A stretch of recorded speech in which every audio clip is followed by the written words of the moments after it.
Reporting right here from Gordon Drive, my name is Julia Nguyen, and welcome to our very first episode of the 2023-2024 school year. Before we get into today's story, I want to announce that this newscast will now be going by the Daisy Dispatch. We look forward to spending this next era for our newscast with you all. In true Halloween fashion, today we are investigating the story of the Gordon ghost.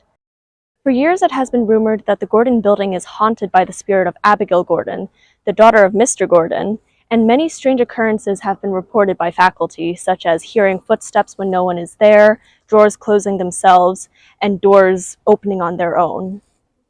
For this episode, I interviewed Mr. Curtis on an encounter that he had with the ghost many years ago. Additionally, I spoke to Ms. Terry DeTore, a former Bryn Mawr employee, who gave tours to students of the Gordon building at night during her time here. Her narration will guide our story today.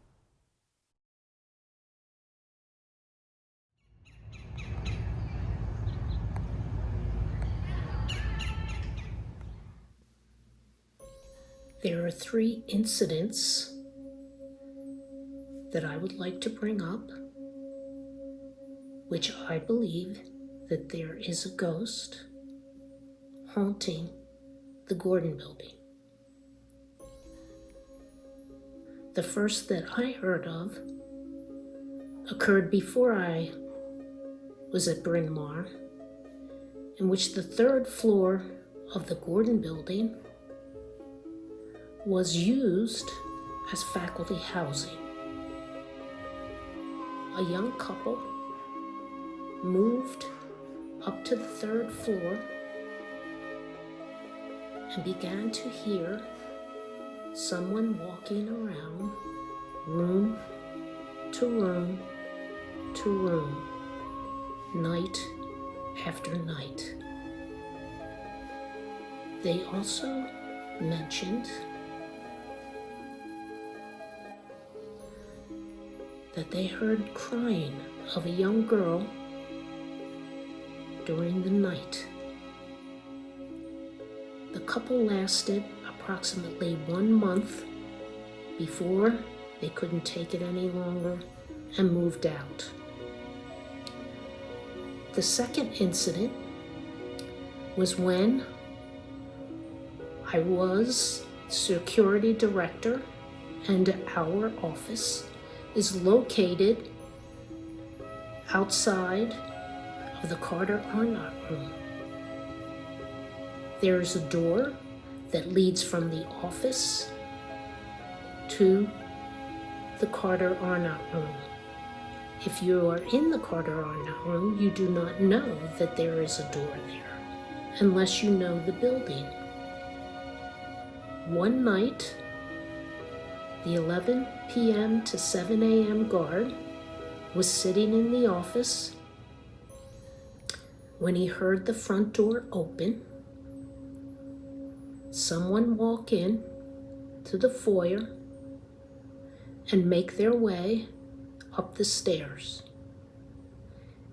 He went from the office through the Carter Arnott room to the foyer and made his way upstairs. As he looked room to room, he saw nothing. The third and last was also on the 3rd floor. Mr. Curtis, who was part of technology at that time, had his office on the 3rd floor. So my name is Mr. Curtis. I'm the director of Bryn Mawr Online, which is our online school, which serves students across the country and the world. And I've been at Bryn Mawr for 21 years. He would spend evenings at Bryn Mawr, and he would take his 2 children, his son and his daughter, with him up to his office and give them dinner while he worked. Many years ago, several of us at the school shared something called admin duty, which meant that one of us had to be at the school campus until the last student left, which was typically around 6 or 6:30. So at that time, my son and my daughter were both in the little school. My daughter still goes to school here, she's in 5th grade now. And we would, when I had that responsibility, we would get food and we'd go up to my office on the third floor and we'd sit around a long table and we'd eat. And my daughter would sit on one side of the table, my son would sit on another side, and I would sit at the head of the table. So that night it was probably like 5:30, 5:45. We're eating dinner, talking about what happened in the day. And the way the office is set up, there's a rectangular table, and where my son was sitting, there was a door behind him, and I was at the head of the table. And at we're eating dinner, talking, and one point, my son kind of leans back like this and waves and says, "Hi," and then comes back, sits back down, and keeps eating. And I said, his name's Maddie, and I was like, "Maddie, who are you talking to? Who are you waving to?" And he's like, "I'm waving to the boy out there." Mr. Curtis got up, walked to the door, and saw no one. The lights were all out in the building at that point because everyone had left. There was no one there. No noises, nothing. Completely nothing there in that building at that particular time. No one downstairs. I walked downstairs, walked upstairs, walked everywhere. There was no one around. I walked back in. He was unfazed, like not worried about it at all. And I was like, "What? So who did you wave at?" He's like, "I waved to the boy out there, the little boy." And that's just what he said. And he just kind of went back to eating, and that was it. And no, Finley, my daughter, and myself, we never saw this, whatever he was seeing, but it was very clear to him. He wasn't scared or afraid in any way, but it was just matter of fact. My thought was that someone walked in, like there was someone in that space that made a walk into another office that we missed, or like I just missed someone.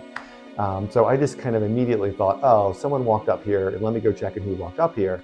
But then when we investigated a little bit, we realized there was no one around. So that was a little spooky, and I just, didn't really know what to think about it. These are my own 3 incidents from my point of view. I am sure that there are others, and you may want to find the time to look. My suggestion to all of you is, if you ever have the chance to do a tour of the Gordon building, that you take it in a dark evening with just your cell phones and quietly make your way through all the rooms, and especially to the basement where Mr. Gordon's young daughter was buried. Happy Halloween.